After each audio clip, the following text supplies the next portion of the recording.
Empyre issue 4 finds Captain Marvel telling Kl'rt that Captain America is having trouble putting human forces together. Kl'rt understands since his own troops are bickering as well thanks to age-old grudges between the Kree and Skrulls. He wants to wake the Emperor, but Carol says that they only just now convinced him to get some sleep and they need him fresh for the Qatari invasion of Wakanda, since if they take the vibranium there, the Celestial Messiah will control the entire Earth. Teddy however returns, saying that he's ready to take over again, and now he's ready and willing to do what must be done and sacrifice what needs to be sacrificed. Carol wants to know what Teddy means by that, but the man tells her to call him Doric, and he is saying that the Qatari must be stopped by any means necessary, and that means detonating the system's sun. Johnny thinks that he got out on the wrong side of the bed as Carol calls for the universal weapon to give her a full genetic scan of Teddy, making sure he's not some Skrull usurper. Captain Glory demands she stop, but Teddy welcomes the challenge, and the Hammer confirms that he is 100% of the real Teddy. Johnny stands with Carol, knowing that this doesn't make the situation any better, and Carol thinks that the stress of the job is getting to him,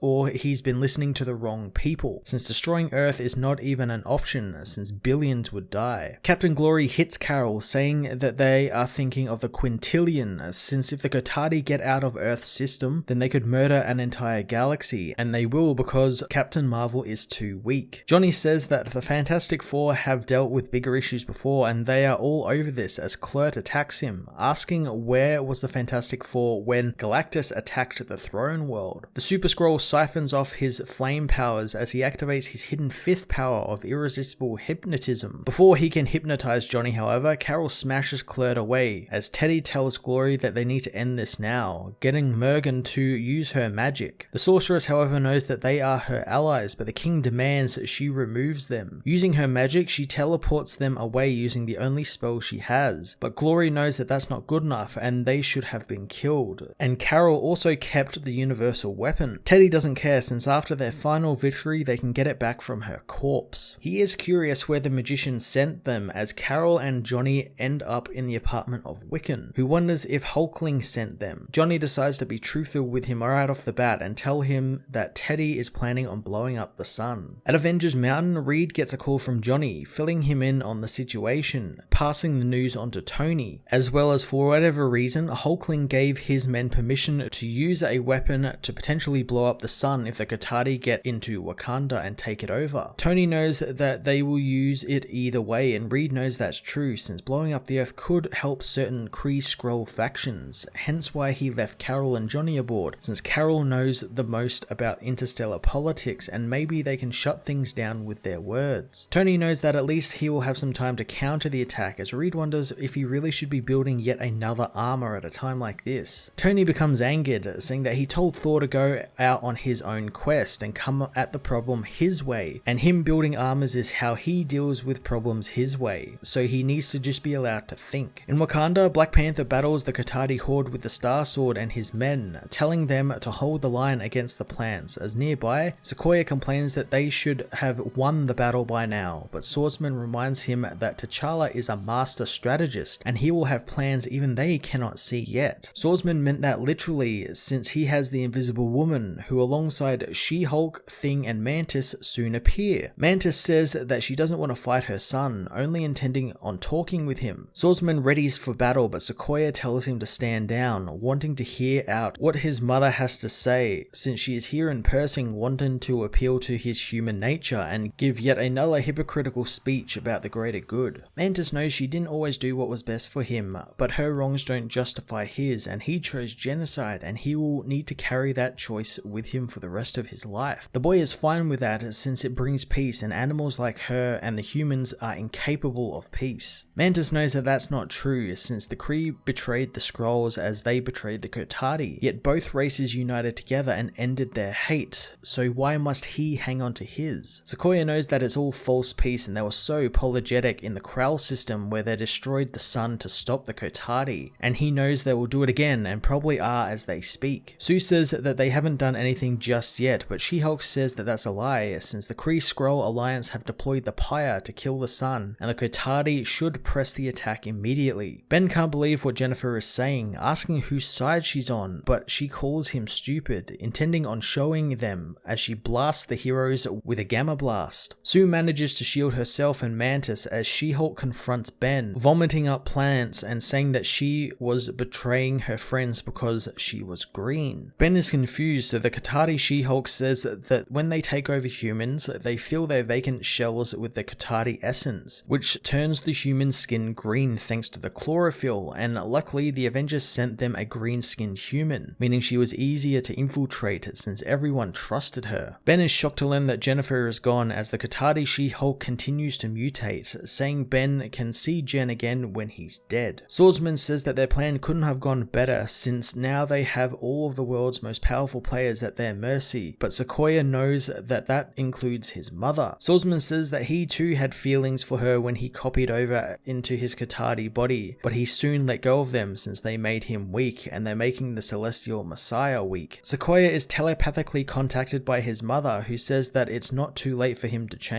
The Celestial Messiah says that it can't be stopped as he and his generals move on for Wakanda since it served its purpose as a lure, and now they move on to absolute triumph. Wiccan meanwhile sees what Carol saw when Teddy turned on her and Johnny, knowing that that Hulk wasn't the one he knew, since the way the mouth twitched and how he held himself and his eyes were all that of a stranger. Johnny says that Carol's hammer confirmed that it was him, but Wiccan knows that that's not right, since whomever they are, they have fooled the tech, and if it can fool that and the Royal Guard, then it can fool the heroes as well. But it can't fool someone who knows Teddy better than anyone else, and the man up there intending to kill the solar system is not the man that Wiccan married. Empyre issue 4 continued the really fun twists and turns and great pacing of the Katati invasion of Earth, while heroes on both sides of the war race to end it before the sun explodes. Again, I'm loving how the event is focusing on the characters and the impacts their decisions have on the grand scheme of things. It's not focusing on the giant war that's raging around them, it's focusing on how they react to that war and how they are trying to stop it. She-Hulk's reveal was actually something I'm surprised I never actually considered, since it makes total sense why she would suddenly be able to talk and be the perfect Katati spy for them. You would never suspect it in a million years. Hulkling, or should I say the Empress, who is very obviously impersonating her grandson, going all out definitely complicates things as we head into the final 2 issues, and it's got me excited for what's to come. I'm going to give this issue a 9 out of 10.